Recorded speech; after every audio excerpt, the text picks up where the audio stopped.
What is going on, everyone? We are live. I'm so excited. This is day 2 out of our 3-day series, but we skipped a day. So next time we will be doing 3 days. I'm going to try to keep this to an hour to an hour and a half. I know that a lot of you guys are busy, but I do have a lot of information to get through. A little bit of recap from yesterday. What we talked about is we went through the gratis community. So I want to share with you guys kind of how to get started with our community. Let me make sure that I can share my screen. So the gratis community is a community where we all come together as real estate investors. You guys can basically network and become, there's no cost for this at all. You can literally come on here and start talking about real estate. I do ask that you guys post your deals in the Facebook group and not here in the gratis community. You can network, you can promote your business, you can do everything. But my goal for the gratis community is to talk about real estate, talk about anything that you guys want to talk about. The Facebook group is for anything for deal wise. If you guys have a deal that you're trying to wholesale and you need a buyer for, that's where the creative investing for Claire with Claire Ann is. That's this. So I want to make sure that you guys understand the difference. One of them has everything. So if you want to book a call with the team, if you want, can you see my screen? Book a call with the team, see all the upcoming events that are happening. That is here, which is here. Next week, I am going out of town, but I am still doing 2 live Zooms next week, which is here. The 31st and the 1st of June, I will be doing live streams. Everything is already mapped out for the month of June. All of it is, and I'm adding stuff. All of it is mapped out. So that will all live there. And then if you guys have if there's any upcoming events, they will also be here as well with all the links on where to go. So you all know what's going on at some point. Okay, so we're going to hop into this and we are going to talk about day 2. So a little bit about day 1, we went over the 5 steps to acquiring leads, and we went through making sure that you cancel your friends and you choose the right environment. I think that's probably the most important because it's easy to kind of get away from what you really want to do, but the people who are around you will hold you accountable to your goals. And I really do believe that. The second thing was to set up your company, to make sure you have some type of entity, an LLC. Choose your market, choose your investor ID. Investor ID meaning not necessarily if you're going to be a fix and flipper or a wholesaler. It's, are you going to be a farmer versus a harvester? That is very important. And then how to generate leads, because if you don't have leads, you don't have a business, right? So making sure you generate leads. And we went through the 20 different ways to lead generate. The one I didn't really talk about is transaction coordinator, which I might go through that today, but I probably will leave that for a live stream for next week as well, because I think it's really a really important lead generator. So day 2, we're going to go over how to find a list, where to get that. We're going to go through self-directed IRAs, motivated seller. How do you get to the heart of the motivation from the seller? We're going through buying criteria. We're going to go through the pros and cons with working with agents, how to work with the agent. If we can, we will do how to build your power team. We will pull a list today. I don't think we're going to find buyers. That will be next time for finding the Groundhog event. And then I don't think we're going to be able to find the buyers. We're not going to be able to do the comps, and we're not going to be able to run the numbers. That was supposed to be the 3rd day. So that will have to be saved for next week. But I do kind of want to make sure that we are all on the same page with generating leads, because if you, like I said, I should get a shirt, like some merch that says, if you don't have leads, you do not have a business, right? That is the name of the game, is how to talk to these sellers and what to say to them.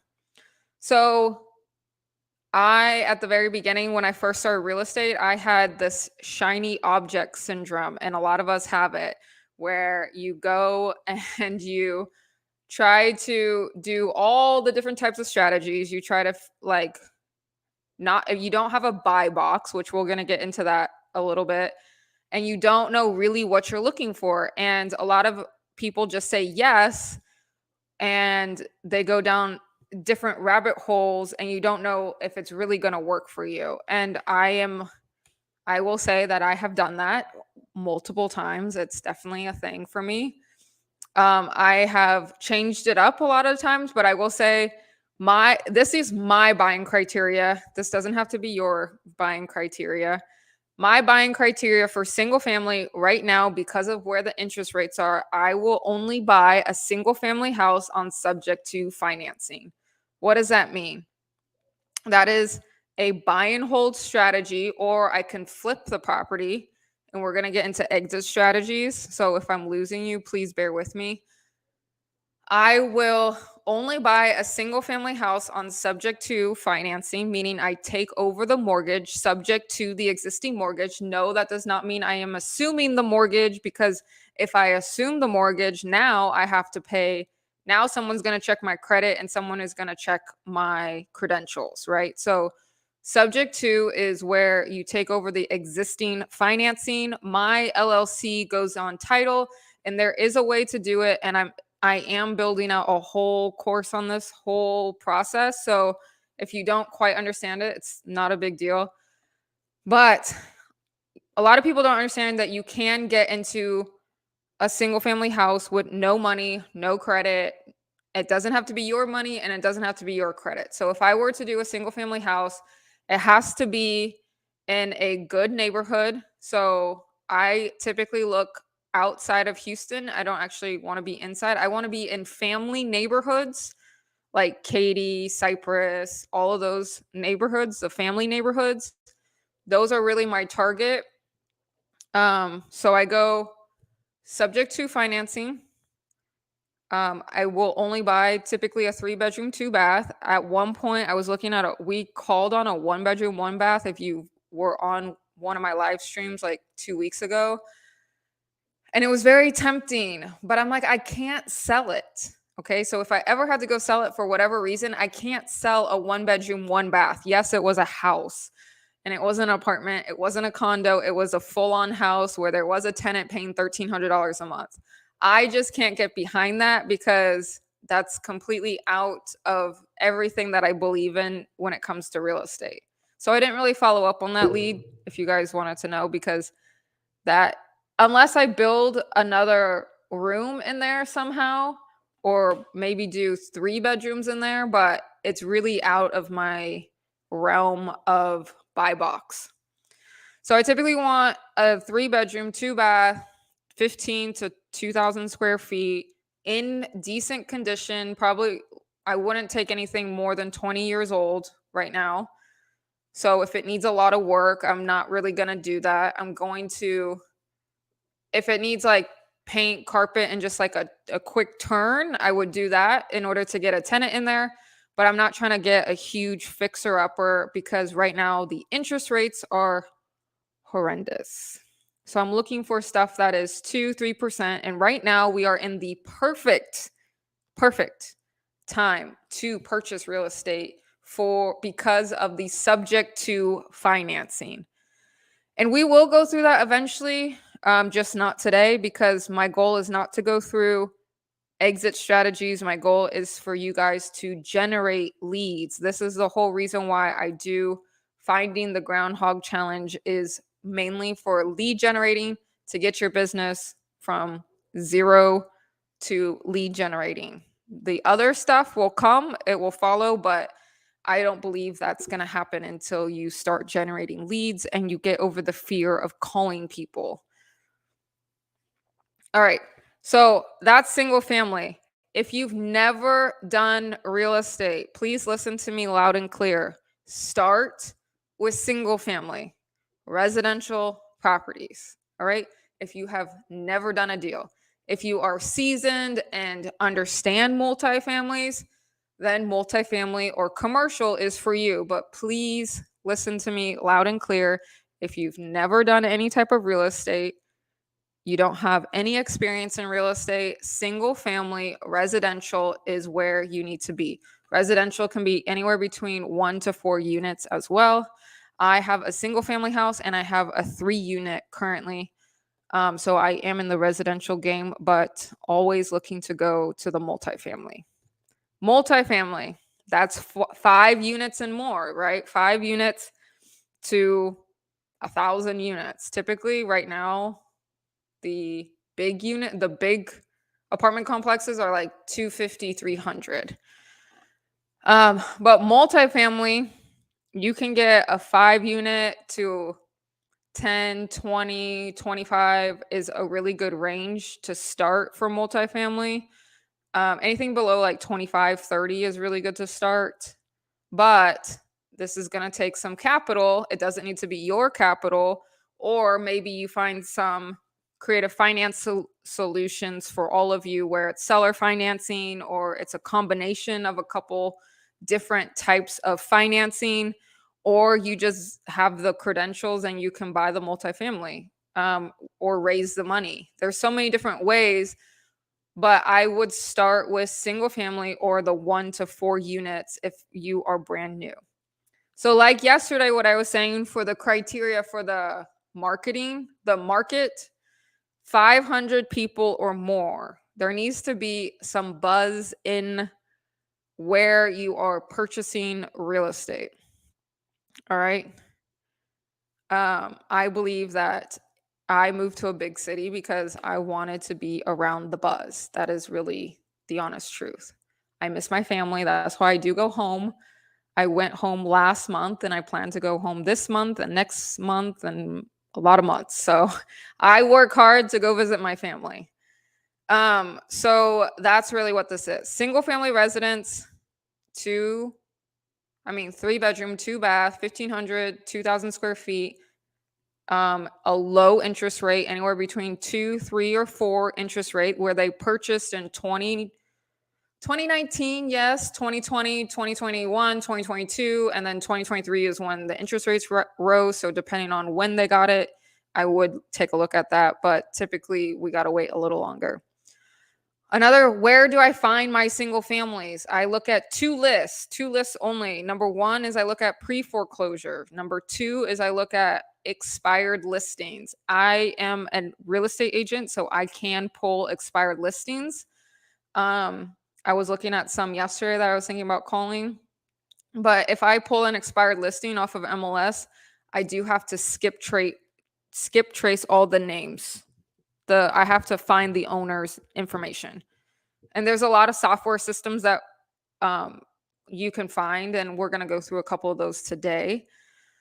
So the first thing is, hopefully that gets you an idea of the buying criteria. I won't purchase a single family right now on cash. Well, I don't want to put all my cash into one deal, but I will. The single family I would do for like a creative strategy right now. Creative strategy where it's less than 10% to buy the deal of the total purchase of price. Hopefully I'm not losing you. I know this could be a lot at once. I'm really trying to break it down to like the lamest terms that I can for everybody to understand it. So single family, creative financing, subject to is what I am currently purchasing.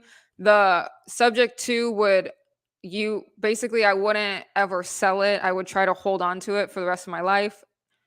If I could, and I am buying stuff that is semi-new, if you want to consider that, like 20 years, I would probably go back. Probably wouldn't go back any further. If it needs a lot of upgrades, I wouldn't do it. I don't want to spend the money to go and do it. I think there's a lot of properties in 2019, 2020, 2021, 2022 that has enough um purchasing power where I can go in and I don't have to turn it with like new cabinets, new everything. I think there's enough out there that I could find that a family could live in. Maybe it's, for instance, if they if they purchase the property for 200,000 and it's a 1500 for the the mortgage payment, and I can rent it out for $2,400 and I can spend $5,000 just cleaning it up and making it ready, or less than that, and then maybe some money for the seller to walk away. That is really where that's really what I'm looking for. All right. Multifamily, I'm looking for something creative. I think creative is the way to go. I posted on my Instagram stories yesterday, that there was a bloodbath coming for multifamilies. I wouldn't say I predicted it. I don't think I'm that person, but I heard a lot of syndicators that were over leveraged. Their time was coming up, and a lot of those balloon payments are not this year. They are next year in 2024. At the end of 2024, it is coming. It's not here yet. We will patiently wait though until it does come. So, in the meantime, I will still, if there's a good deal that comes across my table, I will still obviously do it. I will try to do some type of creative financing on it, of like seller financing.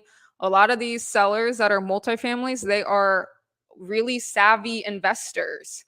And a lot of the time, they know, some of them don't. It depends on the person, but they know what they want. And a lot of these multifamilies will pay capital gains on their funds that they get from selling the property. So that's why I like to do seller financing, because a lot of these multifamily investors, they don't know where to put their money, and they're going to get heavily taxed. Not only are they going to get taxed on the capital gains, they're also going to get taxed on the depreciation recapture. So every single time, every year, um you can depreciate the building every single year. When it comes to commercial, it's 39 and a half years you can depreciate. If you go and sell that building, all that money that you were depreciating for, let's say, 5 years, all of that will come due when you go and sell it. So you're looking at almost a 45% tax bill hit when you go and you sell an investment property.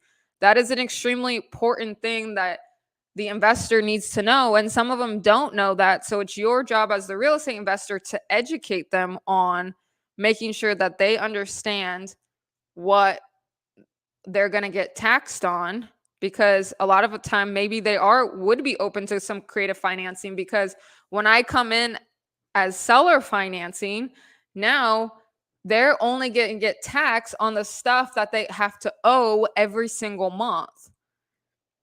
So if I pay them, let's say, $11,000 for their multifamily, they get taxed on just that $11,000 per month, right? So it's very, it's a very, and a lot of multifamily, a lot of commercial, they understand the taxes. Some of them do, some of them don't. And they understand about creative financing, because creative financing will help them in the long run.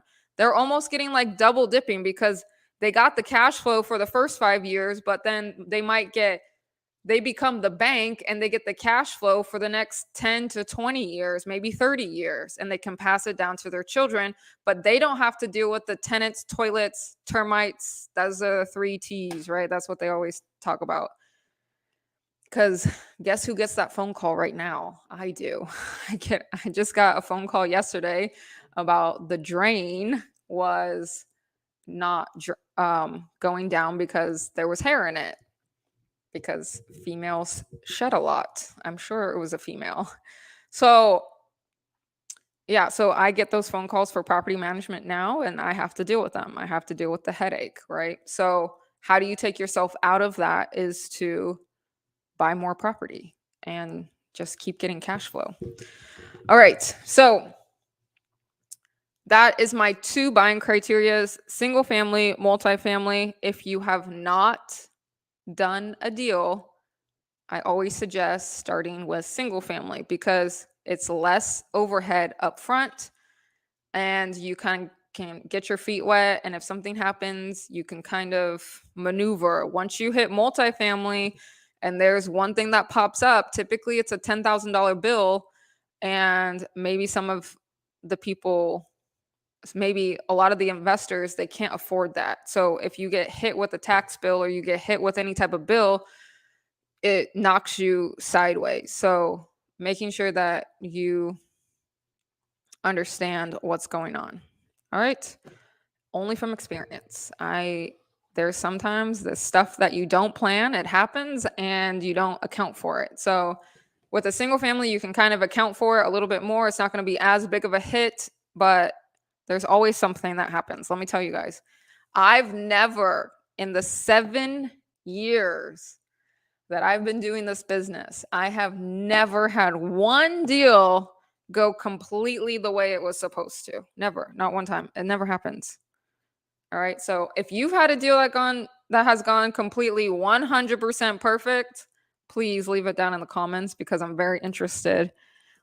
Something, it could be a little thing, it could be a big thing, but something typically always happens. Okay. So I do believe that you should definitely make sure you really truly understand what you're doing before you get into this.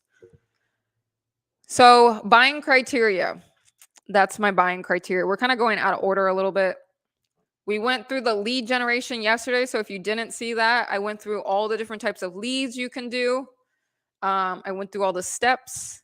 And then I also want to talk about a self directed IRA or 401k.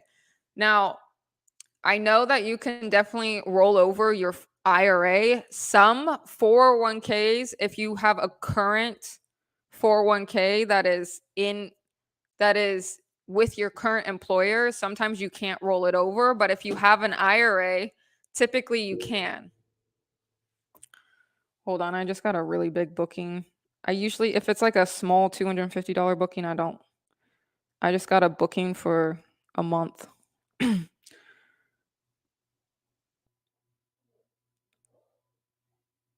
I got a 32-night booking and it was for a month. All right. Sorry about that. So, oh, of course, it's awaiting payment. Anywho, so okay, so so your 401k, if you have it with a current employer, typically you cannot self-direct it. When self-directing is basically putting it where self-directing is basically self-directing it into an LLC where that LLC owns the title. There's a lot of stipulations with self-directed IRAs. There's a lot of stuff that can go sideways. I always like to tell people that you need to talk to somebody who is a custodian, a trust company in order for you to understand the whole. One day I do want to bring in somebody who has a trust company where when they can talk about self-directing your IRA or your 401k. Why would someone want to do that? And why would someone want to put that money into one of your deals? The reason for that is because they get more of a return on the deal than what they're getting in their IRA or 401k. Usually it's like 5%. With a deal, you can get 10%. So they can almost double their money with you. It's annually, it's not by the month, it's annually. It's compounding interest. Everything that they make on the deal goes back into their IRA or 401k. And that money that comes back is tax-free money, which is pretty cool. And you can grow your IRA tax-free. You pay taxes when it goes in, but when you take it out and you grow it, it's tax-free money. So that's pretty cool.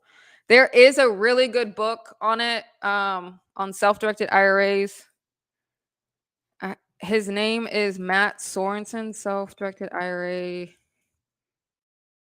I used to know him back in the day when I first got started. Matt Sorensen, he's like the boss when it comes to IRAs. He's like the person. He's it. So this is him. I'll show you guys. Matt and his partner, what is his name? Mark. Mark and Matt, they're business partners, and they also own a tax. They own a CPA a CPA firm. Excuse me. Sorry. So, all right. Where am I? So self-directed IRAs. So why am I talking about self-directed IRAs? The reason for this is because there is trillions, not billions, trillions. It's a third of the money that is kept in IRAs, 401ks. So if you're looking for a private money lender and they have a IRA, typically if you can show them how to self-direct their IRA, or you can give them the resource to be able to go and self-direct their IRA, they can invest your deal. There's a lot of different ways to invest it. So making sure that you have somebody that knows what they're doing. So if you're like, hey, there's a guy named Matt, you can call the company and they can show you how to self-direct your IRA. I think I'm only going to make it to an hour because I think I'm going to lose my voice if I continue to talk down this. I talk all day, so like then when I come on these, I'm like I'm really talking all day and I'm talking for like hours on end. So I apologize. So that is the reason why I want to go through self-directed IRAs. We will go more in detail about that, just not today. But I do want to let you guys know that it is out there. That's where all the money is. All the private money is sitting in a retirement account. Okay. So you're like, I can't find a private money lender. It's the people who've worked for 20, 30 years that have it in their retirement account. Those are those people. So motivated sellers. So you have self-directed IRA. So now we found where the private money is. Now we found how to find the leads. Now we need to figure out what to say to these leads, right? A lot of people get hung up on this part. They get hung up on this seller I think this seller really wants to sell. But a lot of the time, you have not found their pain point. What is their pain point? Their pain point sometimes has nothing to do with money. All right. You have to get to the bottom. And how do you get to the bottom? The person who is asking the questions is the person who is in control of the conversation. So this is sales 101. And yes, we are in a sales business at the end of the day. We are in sales. We're in the therapy business. We're solving people's problems. We are everything. You wear a lot of hats in this business. I think about it and I'm like, at one point I could be like jamming in my car and the next moment I am on a conference call and I am negotiating a contract. Okay. You got to be ready. To me, you have to be ready so much. You have to always be ready. So what do you say to these motivated sellers? Well, the first question I always ask is, can you please just tell me a little bit about the property? I build rapport with them. That is number one. I want to I will say this, guys. I am horrible with the small talk. How you are, what you're doing. I'm not it. I'm like, are we doing business together or we're not doing business? I don't have time for the fluffy stuff. I will ask you how you are and everything, but like The fluffy stuff, I'm not good at. Okay. I can't even fake it, to be honest with you. I'm not good at the faking part either. So I come out just like I'm here for business. And yeah, it's cool if they share something personal about themselves. That's great. But I'm really here for business. So I make sure that I get really direct to what I'm looking for. Maybe it comes off a little bit different, but I think I haven't had really an issue with it. A lot of the time it's like, hey, let's cut to the chase. We all know why we're here. And sometimes I say that. I say, hey, listen, like I would love to know more, but I wanted more information about your property. So can you please tell me a little bit more about your property? I want them to start talking more and more and more and more and more. I want them to like always be talking, because the more that they talk, and if I'm listening, then I know what their pain point becomes. But I have to ask more questions to figure that out. A lot of people get hung up on the fact that you're just, you know, oh, he's kind of interested, name a price and he'll sell it type of thing. But that guy is not motivated. Motivation has to do with this. They need the money for something else, like another building. They are going through some type of issue. Maybe they are getting a divorce. They um they just don't want the building anymore because it has way too many maintenance repairs, and they don't want it because they're going to spend way too much money trying to sink the money in all the repairs that it needs. Like there needs to be, maybe it's red tagged. There needs to be some, like when you're on the phone, you're looking for one of these items. If you can't find one of these items and he just says name a price, or like what's another one? Or somebody says like, yeah, I'll sell it for the right price. Like that guy's not really super motivated, right? If he's motivated, then he would sell it for the right price. Now, a lot of these sellers right now, they want a high price. Why? Because we've been in a up market for a very long time, and they think that they can do that. So that's why I like to come in with creative financing, because I can typically pay more for that building because I don't have to go through a lender. I don't have to go through, and usually typically there's no agent on it, and I don't have to spend 11% of the sale price to transfer the property. So that saves me money in the long run. If I was buying cash, I have to knock my price down where it makes sense. But a lot of these guys are savvy. Some of them aren't. But if you are, you kind of have to get creative with it. So that's really what the real motivation. Sorry, I was looking at to see if I can find. I texted someone yesterday about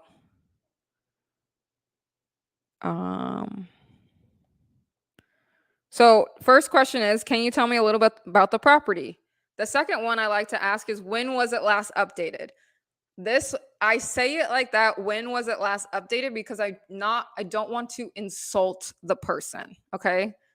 Because a lot of the time people take their properties very personal, and I'm not trying to put an attachment on it, especially if they've been living there for 40 years and they've never updated it. So that is number one. That's number two. The third one is, are you having any challenges with the property? What is going on?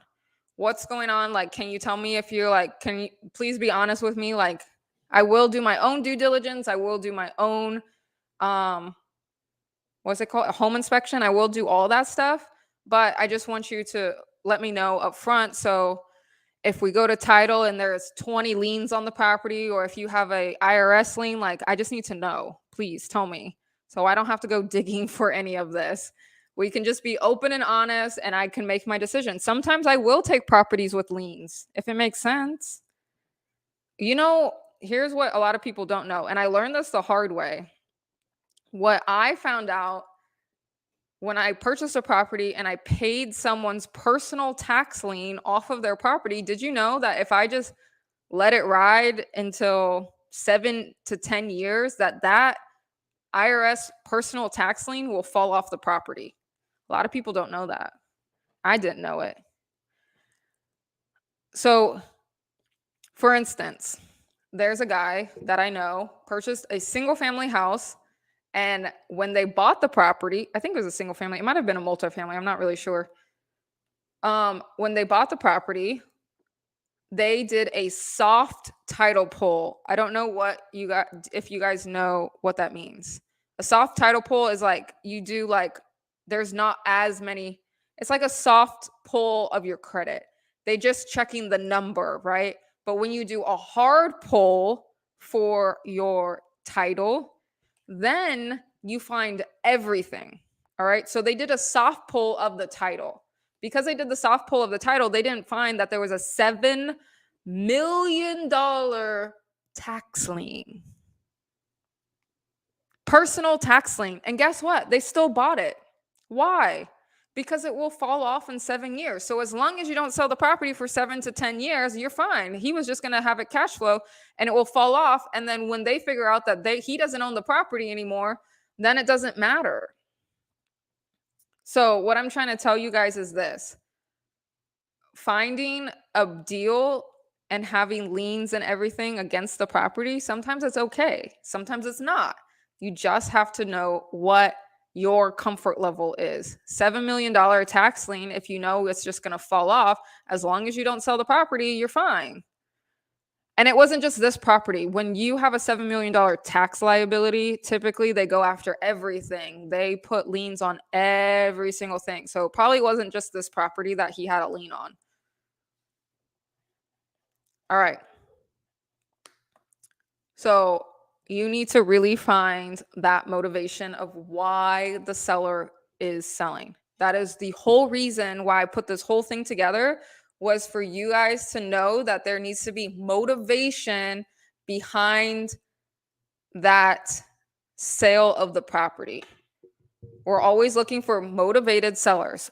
Does it have to be necessarily be under market value? No, not if I'm doing creative financing. Not necessarily. I don't have to do it that way. All right.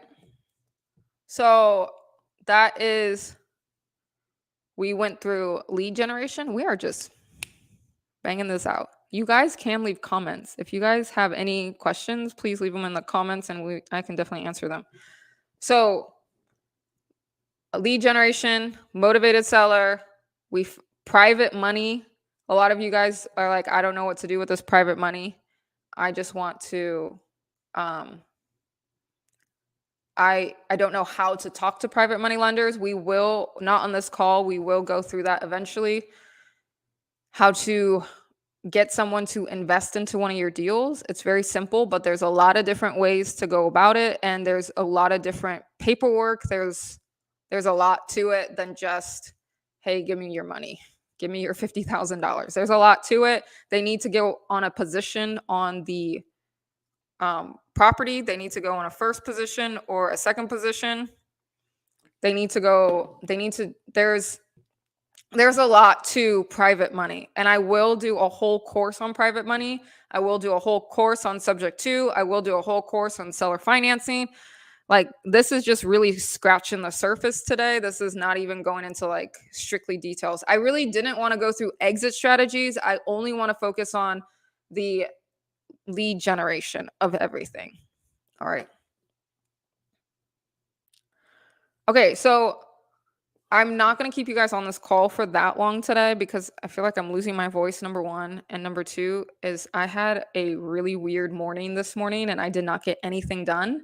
So the last thing we're going to talk about is agents and how to work with agents. Give me 1 second, guys.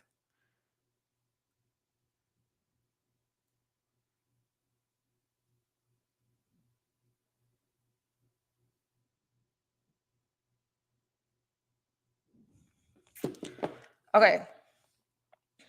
So talking with agents. We went through a little bit of this yesterday. I don't want to rehash I don't want to consider this hate. I don't hate agents. I just want us all to sing Kumbaya together and work together. And I feel like sometimes we don't work together very well. So, you can go direct to seller, but some people are scared to go direct to seller. So sometimes it's good to get an agent on board. There's so many different ways to do this. You don't necessarily have to get an agent on board, but um, you can. This is just one of the ways.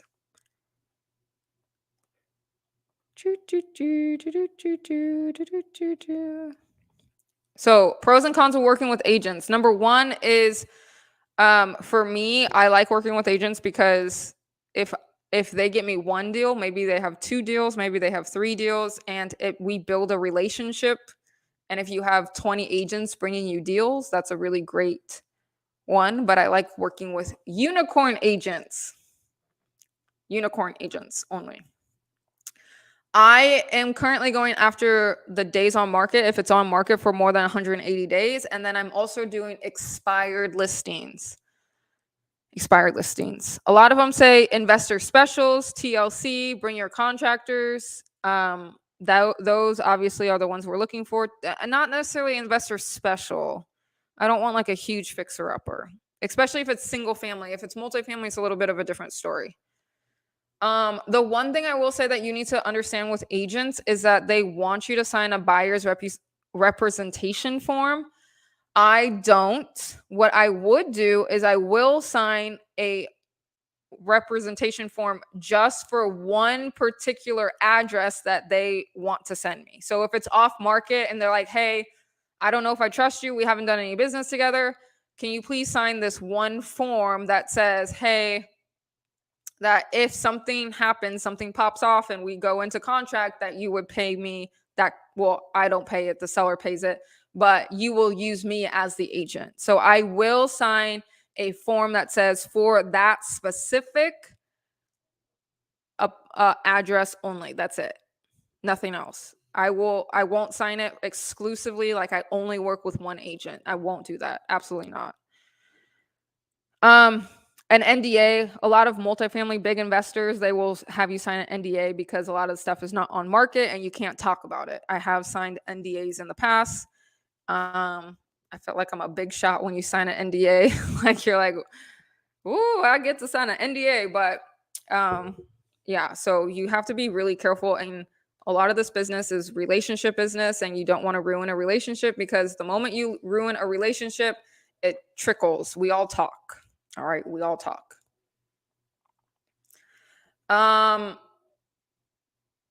So in order to do agent outreach, you need a big gap between the list price and the wholesale price. That's obvious. It needs to have some meat on the bone so you can flip it to your end buyer.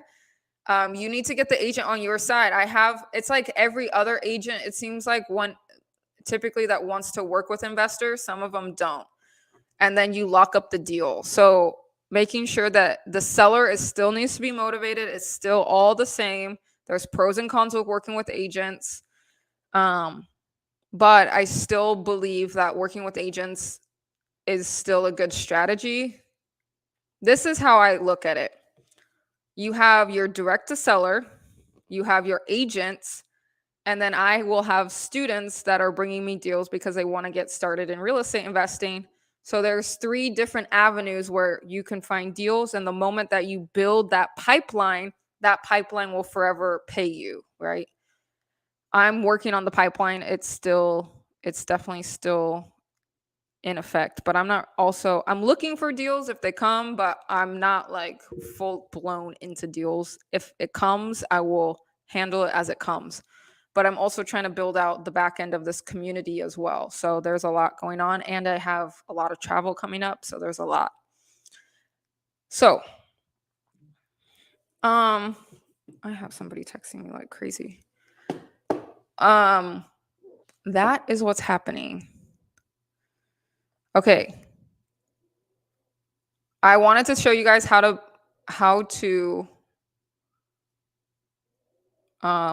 build a list, how to find a list. If you don't have MLS, if you don't have access to agents, if you don't have access to the MLS, there's also a service called Batch Leads. Batch Leads is where you can Buy lists. Now, I will say batch leads can get expensive. So if you're brand new, I always suggest going to listing like agents that have listings for like over 180 days that's been sitting on the market and see if you can drum up anything. The second thing is that I do a list, but lists can get expensive. And if you don't call the list, it doesn't do anything for you. Okay. So making sure that if you do get a list, that you call it. I purchased this list for $12, I think, but I paid $100 for the service. All right. I'm just being honest with you guys because this stuff can add up really quickly. So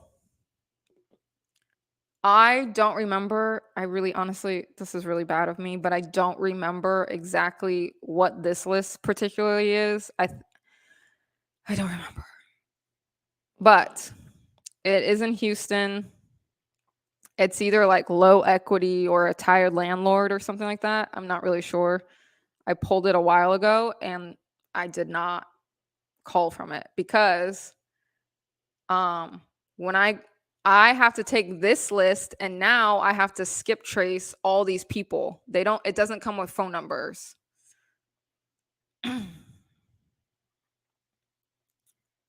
See, it doesn't. Let's see here. These are just addresses.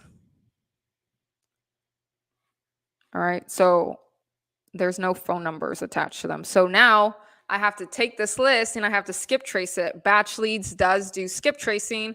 I believe it's 10 cents per skip tracing. So if I have 100 leads, it can get expensive. So if you are brand new in this business, sometimes going on a list can get really expensive. So that's why I always tell people, if you want to get started, expired listings from agents, and I am an agent. So if you guys want to pull a list in Houston, Texas, I'm more than happy to do that for you guys. Expired listings, number one, or you do on market for over 100 days. So if you want a list, I'm more than happy to give you guys a list. All right. The list, then you can call them. You're trying to find the motivation. I gave you the couple questions to ask them, right? You can also go on GPT to get a script. Guys, they make this so much easier now. Like you can go on Chat GPT and get so much. It writes everything for me. Chat GPT. I was never a writer. I never claimed to be. I almost failed English. Like I'm just not. There's certain things that I'm not good at, and I'm okay with that. I can't be good at everything. I'm good at talking. I stay in my lane. All right. And I want it to know my location.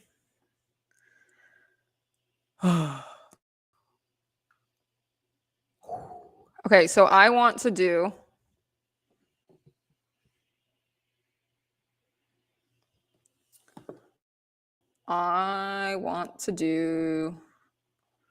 I told you guys that I like to do properties that are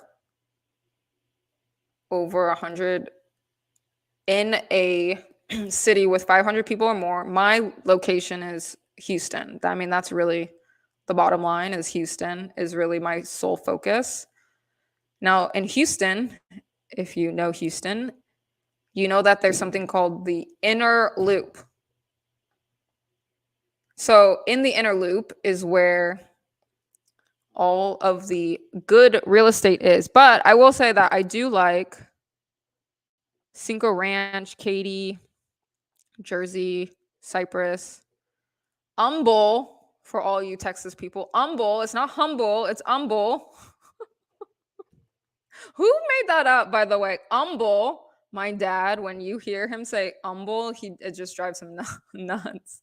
I'm not from Houston, so I'm trying to get this humble thing, but it is humble. Spring is good. I like certain areas. I try to stay away from flood zones, But there is something, what my cleaner has told me when I first got here was there's something called the interloop. Okay, the inner loop. Anything in the inner loop is pretty much good. This area, I don't know if you guys can see my cursor. Probably not. The east side is really developing. The north side is really developing. A lot of people think it's the ghetto, but a lot of deals happen in the ghetto. So I wouldn't rule that out completely. I don't know what is going on, but okay, boundary. So you click on boundary and then you can draw a circle on exactly where you want the leads. I like to go, this is really my choice of,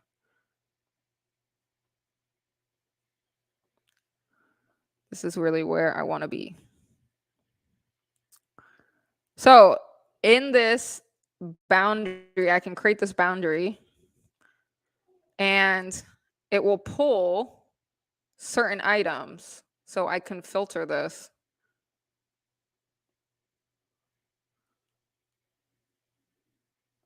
But I really want to do a quick filter on. So this is what I wanted. So there's 2,301 expired leads. What does that mean? That means that there's agents who listed it and it went expired because they couldn't get the price that they wanted. I like these because this is where you can negotiate with the seller if for a subject to property deal. These are single family residents, by the way. I don't know what is going on with my computer. You also have 18,000 that are unknown equity, 59,000 that are free and clear. A lot of the free and clear ones I can do a seller financing on. I like those. Company owned, that means that some type of LLC entity owns it. Absentee owners, a lot of absentee owners are tired landlords. Tired landlords or people who maybe have a second home here, whatnot. They do not live in the property. MLS listings, that seems like it's down. 1,000 MLS listings. Oh shoot, what did I do? I exited out of it. Okay, I was trying to. So there's a lot less pre-foreclosures. So pre-foreclosures are only 152. That is a very small amount, which I'm glad people aren't losing their homes, right? So as much as I love pre-foreclosure lists, it's hard for me because I know if I don't help save them, they can potentially lose their house. A lot of you guys are so scared to get on the phone, but what if you looked at it as like you're helping that person because they could potentially lose their house if it's in pre-foreclosure? And what happens if you don't come and help them? Maybe they have a foreclosure on their record for 7 years and they can't buy a house again for 7 years. So you are helping people in this situation by giving them another option. So when you get scared on the phone, I hope that you guys think about what you're going to do on the other side, because on the other side, it is something really beautiful where you actually can help homeowners. And I have helped a lot of people in pre-foreclosure, and sometimes I haven't caught it in time and they did go to foreclosure, but the ones that you do help, it's always relieving on the other side. I had someone like, "Oh, don't you think you're taking advantage of the person that's in pre-foreclosure?" I'm like, "Absolutely not. No, I'm not. I'm trying to give them a solution where they don't hurt their credit and it doesn't affect them for the next 7 years." Are they going to lose a little bit of equity? Yeah, because they're going to lose it anyway. That's just the name of the game. So you have to come from a place of like, I want to help you in your situation. If you come off hungry, people feel it. I will say people feel it. Cash buyers. You can also go after a cash buyer list to find buyers who want to buy properties. So that would be a great way if you're a wholesaler to find cash buyers. So you can pull a list of cash buyers and say, "Hey, I understand you bought a property on X, Y, and Z, and I'm going to I was wondering what your buy box is, what's your buying criteria, so I can go after what you're looking for."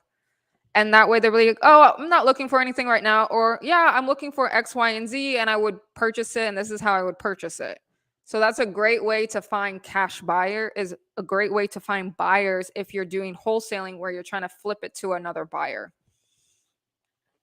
Vacant properties, that means that there's nobody living in them, nothing's going on. Tax default. Tax defaults is I apologize, I don't know what the tax default is here. I do know in California, if you do not pay your taxes for 5 years, you will lose your property at a tax auction. I'm not really sure what it is here. You guys can drop it down below in Texas. I don't know the number of years. Typically, I thought it was 5 years across the board. I know in California it's 5 years and you will lose your property. Liens. Liens can be anything. It could be a water bill that they didn't pay. It can be anything. It could be an IRS lien. It could be they had contracting services and they didn't pay the contractor. That could be a lien. So there's a lot of different liens that could happen. So maybe they're stressed out about it and they want you to come and help them. Your job is to find a solution. And sometimes when you try to find someone a solution, sometimes it doesn't always work out, but you found them a solution and it works for everybody. So I do believe in just helping that person to figure out what type of solution that you could potentially find them, right? So